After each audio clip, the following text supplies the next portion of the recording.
네, 중국 상하이 종합지수가 5천선 돌파를 앞두고 6%대 급락세를 시현했습니다. 종목이 아닌 주가가 이렇게 강한 흐름을 나타낸 것 상당히 부담이 될 수밖에 없는데 네. 착실한 매물에 대한 부담감과 함께 또 중국 규제에 대한 움직임도 나타나고 있죠. 네, 맞습니다. 일단 지수가 6% 이상 밀려나면서 시장에서 큰 충격을 줬습니다.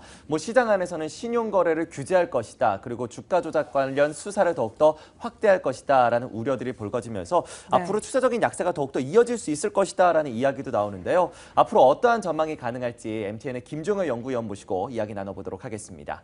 위원님. 네, 먼저 하락의 이유부터 살펴볼 필요가 있는데요. 기존에 이제 중국 증시가 흔들릴 때 나왔던 재료들은 다 나왔다라고 해도 과언이 아닙니다. 먼저 중국의 기관 투자자라고 볼 수 있는 CIC, 중국의 이 CIC가 공상은행과 중국의 가장 큰 은행 중에 하나인 건설은행의 비중을 축소한다라는 얘기가 나오면서 은행주들이 크게 흔들렸죠. 그래서 가장 비중이 크고 투자 비중이 높은 CIC가 비중을 정리한다고 하니까 이게 이제 악재가 되었다라고 볼 수가 있겠고요. 두 번째 이유로는 중국 핵전이라고 하는 발전 회사가 IPO를 하는데요. 이 IPO 규모가 160억 위안입니다. 6년 내 최대치의 IPO가 준비되고 있거든요. 이건 미리 노출된 뉴스이긴 합니다만 어쨌든 하락할 때마다 시장에서는 계속 부담 요인이 될 수밖에 없다. 이렇게 좀 봐야 될 것 같고요. 자, 세 번째 요인은 이익 실현성 매도가 나왔고요. 어제 이제 거래대금의 사상 최고를 차지했다라는 거죠. 그러니까 그만큼 지금 중국 증시 내에서도 과열 양상이 나타났다라는 경고 신호는 꾸준하게 있어 왔습니다. 그런데 거래대금이 이렇게 크게 발생한 것은 여전히 이제 단기 변동성이 있을 수 있겠다라는 징표로 볼 수 있겠고요. 또 하나 이제 조금 전에 말씀해 주셨던 여러 가지 증시 규제 체계 학습 효과라는 거죠. 증시가 이렇게 한번 폭락하고 나서 대부분 중국 정부의 규제책이 나오면서 추가적으로 이제 추세적으로 어느 정도 흔들림을 보여왔기 때문에 아마도 이제 시장의 투자자들은 그동안 많이 올랐다라는 점과 지금 이것을 시그널로 해서 중국 정부가 뭔가 규제책을 내놓게 된다면 추가적으로 크게 하락할 수 있기 때문에 거래대금을 크게 발생시키면서 변동성을 줄 수밖에 없는 그런 요인들이 복합적으로 나타났다 이렇게 봐야 될 것 같습니다. 네, 정말 중국 증시가 많이 올랐긴 그동안 많이 올랐나 봅니다. 그로 인해서 과열에 대한 우려와 함께 중국 규제로 인해서 폭락할 것이다라는 것, 그동안의 학습 효과를 통해서 미리 점쳐볼 수 있는 상황인데요. 그렇다면 이런 단기적인 흐름이 아니라 중장기적으로는 또 어떻게 전망을 해야 되는지, 그로 인해서 투자자들은 어떻게 포지션을 취해야 될까요? 네, 단기적으로는 추가적인 조정 가능성이 높아 보이죠. 왜냐하면 준비된 그림을 보시면 어제 6%의 조정을 받았지만 주봉이나 월봉 기준으로 봤을 때 조정으로도 보이지가 않습니다. 워낙 그동안 많이 올라왔고 가파르게 올라왔다라는 측면에서 조정다운 조정을 받아본 적이 거의 없거든요. 그래서 현재 구간에서 추가적인 조정은 불가피하다라고 보여지고 있고요. 단기적으로 이런 조정이 나타나지만 과연 중장기적으로도 중국 증시의 매력이 없어지면서 다시 또 크게 내려가는 6천선에서 2천선 부근까지 급전직하했던 것처럼 그런 흐름이 나타날 것이냐라고 물으신다면 그 부분에 대해서는 증시의 100%는 없지만 거의 99% 노라고 말씀드릴 수 있을 것 같습니다. 왜냐하면 이번에 FTS의 그 이머징 인지 지수에 중국 증시가 편입이 되었고요. MSCI도 이번에 될지 안 될지 모르지만 어쨌든 조만간 되리라는 것은 누구나 알고 있는 사실이죠. 그러면 준비된 그림을 보시면 중국의 MSCI 이머징에 편입될 때 비율 변경을 보실 필요가 있는데요. 특히 상하이 A 지수 같은 경우에는 5% 부분 편입을 하게 되더라도 비중이 크게 늘고 100% 편입하게 되면 전체 중국 증시 중의 비중이 무려 10%까지 늘어나게 됩니다. 자, 이런 부분들을 고려해 봤을 때 향후 중장기적으로는 외국인 수급이 뒤를 받칠 수 있다라는 거죠. 그다음에 중국의 지금 아시다시피 여러 가지 긍정적인 재료들, AIIB를 포함해서 1대1로라든지 그다음에 제조업 2025라든지 이런 여러 가지 성장 전략들이 줄줄이 대기하고 있다라는 거고요. 또 중국의 내부적으로 질적으로 개선되고 있는 부분이 분명히 있다라는 점도 염두에 둬야 되겠죠. 그래서 일시적인 변동성은 안고 가야 되겠지만 중국 펀드에서 지금 빠져나와서 다른 쪽으로 돈을 넣어야 되느냐라고 물으신다면 저는 아니라고 말씀드리고 싶고요. 워낙 싼 가격에 사셨다면 일정 부분 차익 실현을 해 놓으셨다가 단기 조정이 끝난 이후에 다시 좀 재투자하시는 것도 나쁘지는 않다라고 보고 있고 현재 중국 증시에 대한 장기적인 전망은 여전히 그 어느 증시보다도 밝다 이렇게 좀 봐야 될 것 같습니다.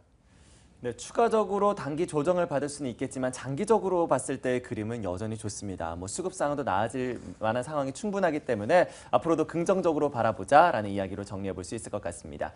자, 이어서 글로벌 의료 관련주들의 흐름도 보도록 하겠습니다. 앞서서 오늘의 포인트를 통해서 아베크롬비에 대한 실적과 주가 동향을 확인해 본 바가 있었는데요. 사실 실적은 상당히 좋지 못했습니다. 예상보다 더 큰 매출의 감소가 나타났었는데요. 그럼에도 불구하고 주가는 일단 반등에 성공을 했습니다. 최근 흐름들 어떻게 진행이 되고 있습니까? 이 종목들이 어느 위치에서 반등했느냐가 아무래도 중요하지 않나라고 보여지고요. 최근에 추세가 어땠는지 살펴보는 게 이제 중요하다고 보고 있는데 글로벌 그리고 미국의 의료주들의 최근 흐름은 굉장히 좋지 않았습니다. 미국 증시가 다시 사상 최고치 부근까지 갔음에도 불구하고 이들 종목은 전혀 다른 흐름을 보여왔거든요. 먼저 실적이 좋지 않았던 아베크롬비 오늘 급등했지만 조금 전에 언급해 주셨던 대로 원래 예상했던 나쁜 것보다는 그나마 나았다라는 것 때문에 빠른 반등을 보여준 거거든요. 준비된 그림을 보시면 아베크롬비 최근에 계속 저점을 좀 낮춰가는 그런 모습이었습니다. 오늘의 반등도 거의 저점 수준에서 전저점 수준에서 빠르게 반등한 것에 불과하기 때문에 의미 있는 반등이었다라고 보기는 어렵고요. 그럼 다른 종목들은 어떠냐? 갭 마찬가지고요. 최근에 계속 조정을 받았고 그다음에 폴로도 마찬가지. 오늘 2%의 투자 의견 상향도 있었지만 최근의 추이는 전혀 좋지 않았고요. VF 코퍼레이션, 그러니까 우리 입장으로 보면 영어무역이라고 봐야 되겠죠. 이제 여러 가지 아웃도어 브랜드를 갖고 있는 VF 코퍼레이션 같은 경우에도 최근 주가 동향이 그렇게 좋은 게 아니었단 말이죠. 그러니까 미국의 전체적인 의류 시장은 굉장히 좋지 않았고요.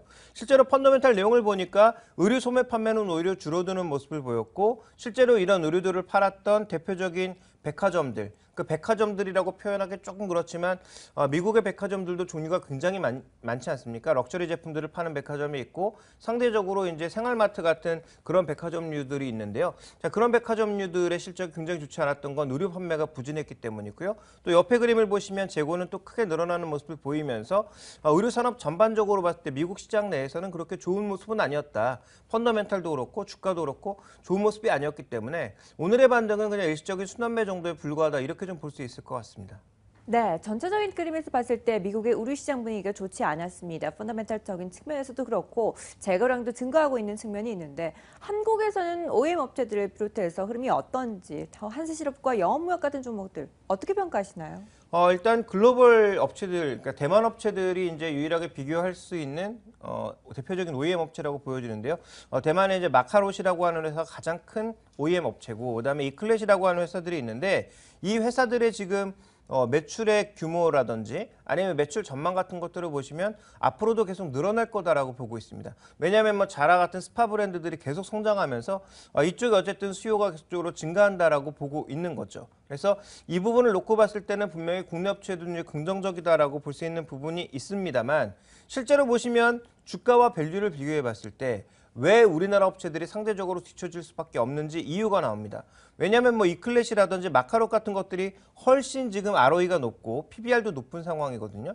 그러니까 국내 업체들은 상대적으로 ROE가 낮다라는 거죠. 과거 대비해서 수익성이 올라가고 있는 것은 맞지만 그 올라가고 있는 수익성에 비해서 아직까지 그 밸류에이션이 높일 수 있을 만한 추가적인 모멘텀이 그렇게 많지는 않다라고 봐야 될 것 같고요.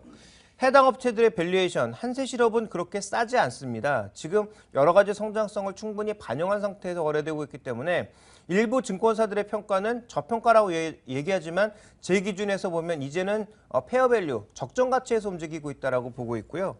자, 그다음에 영업무역 같은 경우에 좀 주가 흐름 보시면 오히려 이 종목이 성장이라든지 아니면 최근에 실적에 비해서는 상대적으로 저평가받고 있는 것이 아닌가 좀 이렇게 보고 있습니다.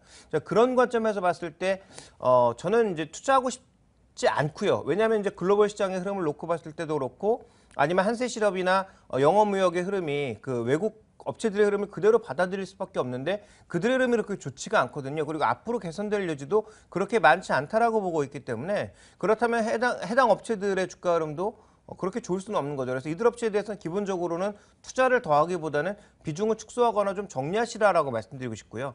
굳이 만약에 투자를 하신다면 두 종목을 비교해 봤을 때 어느 쪽에 무게를 둬야 되느냐? 저는 이제는 한세실업보다는 영업무역이라고 보고 있는 거죠. 불과 한 두세 달 전까지만 하더라도 한세실업에 대해서는 비교적 긍정적인 관점을 말씀드렸는데요. 이제는 좀 약간 판도가 바뀌고 있다는 관점에서 한세실업보다는 영업무역 쪽에 무게를 둔 그런 투자 전략이 좀 더 좋지 않을까 이렇게 보고 있습니다. 네, 전반적으로 글로벌 의류업체들의 실적이 계속해서 둔화되고 있습니다. 그렇기 때문에 이들에게 물건을 공급하고 있는 OEM 업체인 이 한세실업이나 영업무역에 대해서는 비중을 축소해보자라는 의견까지 내놓으셨으니까요. 이 부분들도 참고해 보시면서 오늘 시장 대응 전략으로 삼아보는 것도 좋겠습니다. 자, 이렇게 해서 종목들에 대한 이슈들까지 모두 다 확인해봤고요. 이어서 시장에서의 이슈들도 좀 분석을 해볼까요? 네, 5월의 마지막 거래를 앞두고 솔직담백한 두 전문가와 함께 전략을 세워보도록 하겠습니다. 동상이몽 돌직구 함께 하시죠.